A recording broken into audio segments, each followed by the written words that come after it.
Moving to the countryside was supposed to be a fresh start, a new beginning for my family.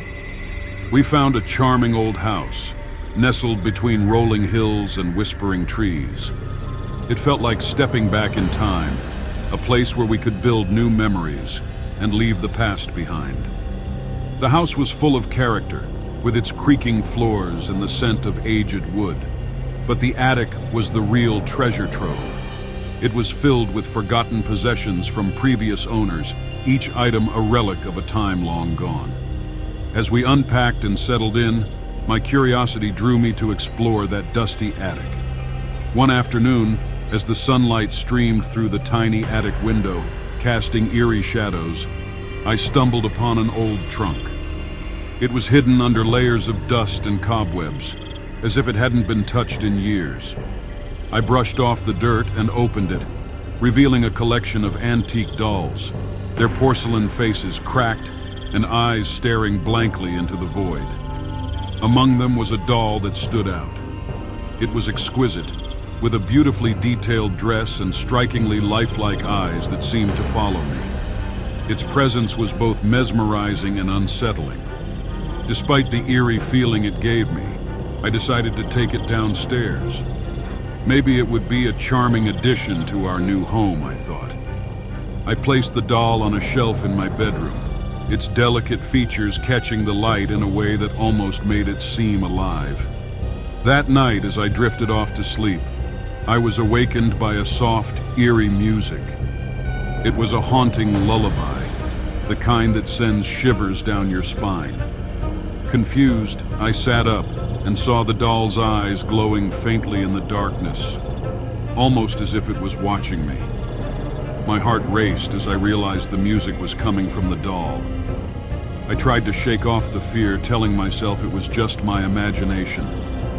I moved the doll back to the attic the next day, hoping to forget about the unsettling night.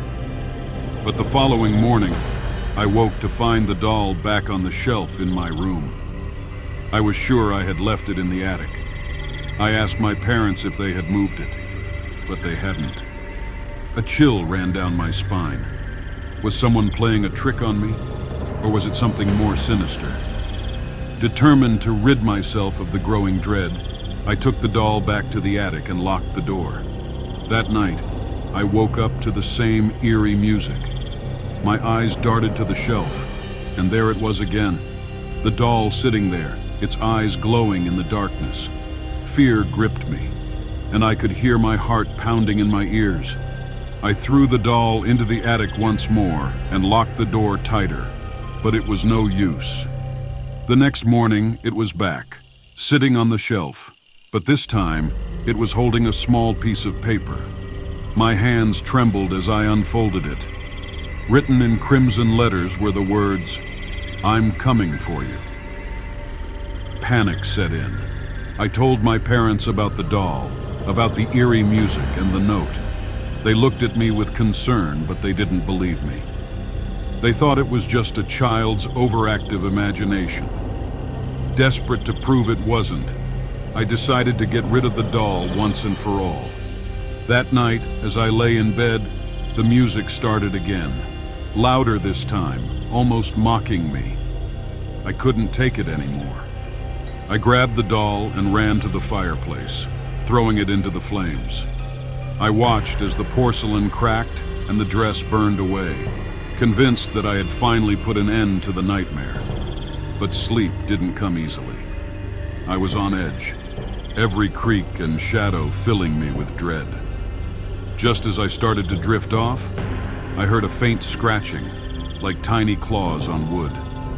The whispers followed, growing louder, filling the room with a chorus of malevolent voices. I looked towards the corner of my room, and there it was, the doll, charred and blackened, its eyes glowing with a malevolent light. It slowly turned its head towards me, and in a voice that sent chills down my spine, it whispered, "You can't get rid of me." The next few nights were a torment. The doll would appear closer to my bed each time I woke up, its eyes glowing brighter and the whispers growing more sinister. My parents still didn't believe me. They thought I was having nightmares, but I knew the truth. The doll was alive, and it was coming for me. One night, the whispers became unbearable.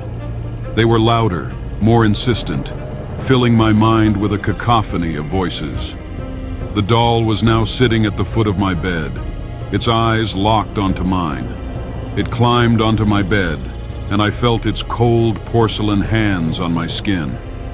It leaned close, and in a voice that echoed with centuries of malice, it whispered, "You're mine now." My screams filled the house, but it was too late. The next morning, my parents found me lying in bed, clutching the doll, with a smile frozen on my face, and my eyes as lifeless as the doll's.